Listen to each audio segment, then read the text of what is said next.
dalawang baita. Bigyan natin ng masigabong palakpakan.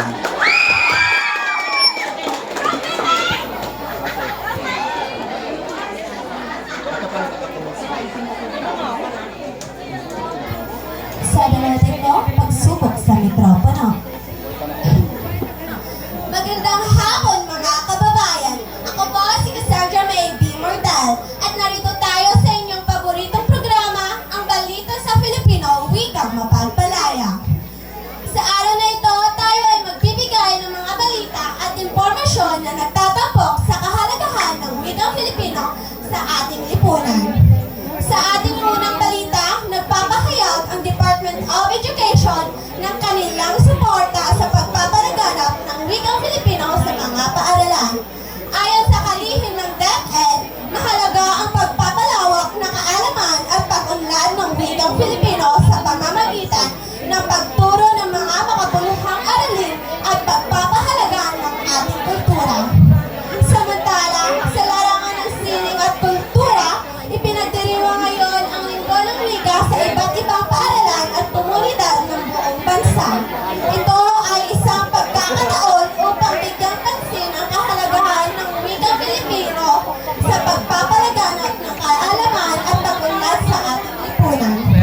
At iyan ang mga nagbabagang balita sa araw na ito. Ako pong muli si Cassandra May B. Mortal para sa numero 1 radyo, laging tapat.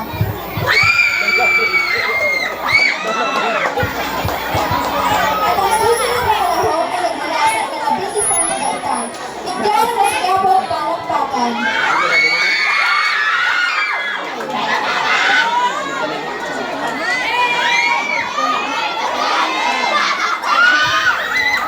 Isa, dalawa, tatlo, pagsubok sa mikropono. Magandang hapon mga kababayan. Ako po si Roselyn Juarez at narito tayo sa inyong paboritong programa, ang Balita sa Pilipino, Wikang Magpalaya. Sa araw na ito, tayo ay magbibigay ng mga balita at impormasyon na nagtatampo sa kahalagahan ng wikang Pilipino sa ating lipunan. Sa ating unang balita, nagpapahayag ang Department of Education ng kanilang suporta sa pagpapalaganap ng wikang Pilipino sa mga paaralan.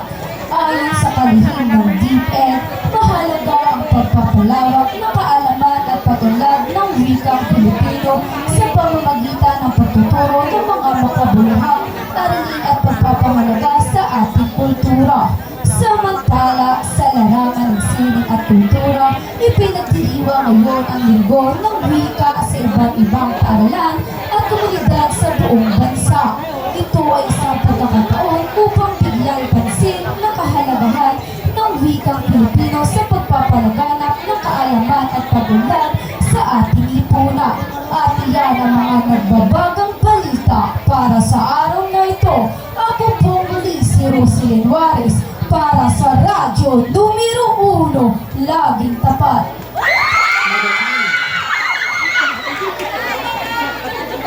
At ang susunod na kalahok ay nagmula sa ikalabing dalawang baita. Bigyan natin ng masigabong palakpakan.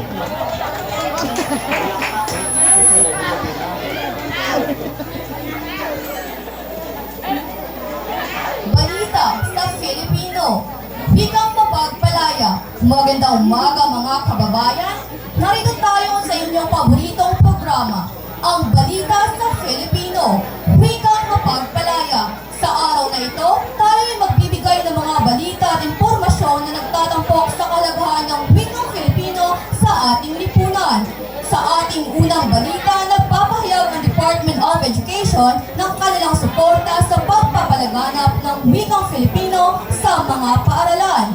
Ayon sa kalihim ng DepEd, mahalaga ang pagpapalawak ng kaalaman at pag-unlad ng wikang Filipino sa pamamagitan ng pagtuturo ng mga makabuluhang aralin at pagpapahalaga sa ating kultura.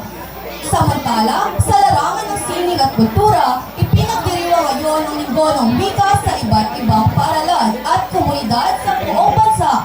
Ito ay isang pagkakataon upang bigyang pansin ang kalagahan ng wikang Filipino sa pagpapalaganap ng kaalaman at pag-unlad sa ating lipunan.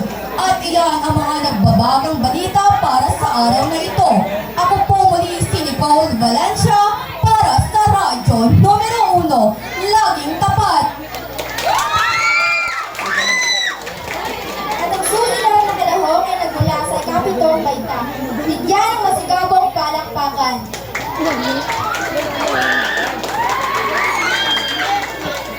Isa, dalawa, tatlo, pagsubok sa mikropono. Pagkatang umaga mga kababayan, ako po si Pinduling Pagunla at narito tayo sa inyong paboritong programa, ang Balita sa Filipino, Wikang Mapagpalaya. Sa araw na ito, tayo ay magbibigay ng mga balita at impormasyon na nagtatampok sa karagatan ng wikang Filipino sa ating lipunan. Sa ating unang balita, nagpapahayag ang Department of Education ng kanilang suporta sa pagpapaganap ng wikang Filipino sa mga paaralan. Ayon sa kalihim ng DepEd, mahalaga ang pagpapalawak ng kaalaman at pagpunlad ng wikang Filipino sa pamamagitan ng pagtuturo ng mga makabuluhang aralin at pagpapalaga sa ating kultura. Samantala, sa larangan ng sining at kultura, at pinagdiriwang ngayon ang linggo ng wika sa iba't ibang paaralan at komunidad sa buong bansa. Ito ay isang pagkakataon upang bigyang pansin ang kalagahan ng wikang Filipino sa pagpapalaganap ng kaalaman at komunidad sa ating bayan. At iyan ang mga nagbabagang balita para sa araw na ito. Ako po muli si Pinduling Pagunla para sa Radyo Numero 1, laging tapat.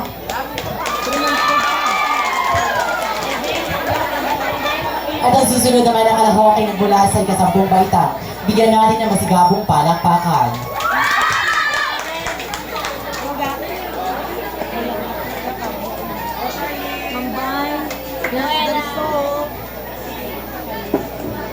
Magandang hapon mga kababayan.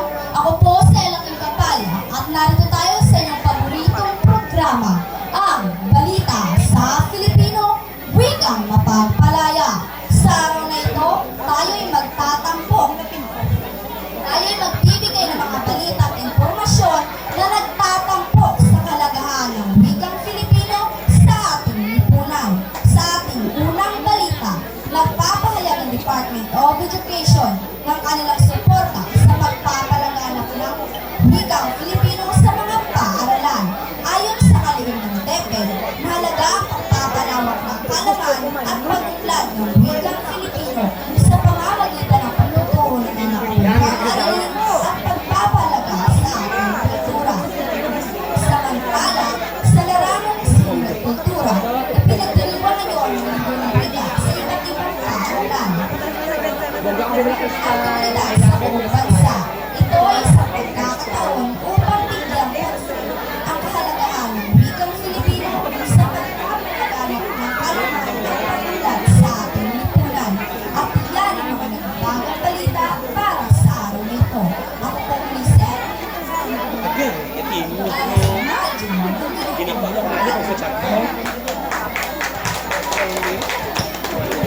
At ang huling kalahok ay nagmula sa ikasiyang na baita. Bigyan natin ng isang Isa, dalawa, tatlo, pagsubok sa mikropono. Magandang hapon mga kababayan, ako po si Shona Legrey Pimagnati at narito tayo sa inyong paboritong programa, ang Balita sa Pilipino, Wikang Mapagpalaya. Sa araw na ito, tayo ay magbibigay ng mga balita at impormasyon na nagtatampok sa kahalagaan ng wikang Pilipino sa ating lipunan.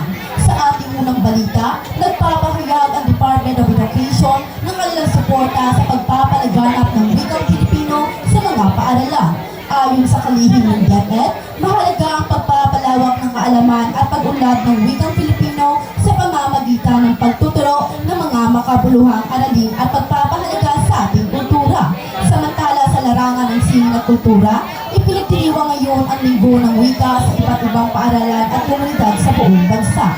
Ito ay isang pagkakataon upang bigyan pansin ang kahalagaan ng wikang Pilipino sa pagpapalaganap ng kaalaman at pag-unlad sa ating lipunan. At yan ang mga nagbabagang balita para sa araw na ito. Ako pong muli si Shona Legrey Pimagnati para sa Radyo Numero 1, laging tapat.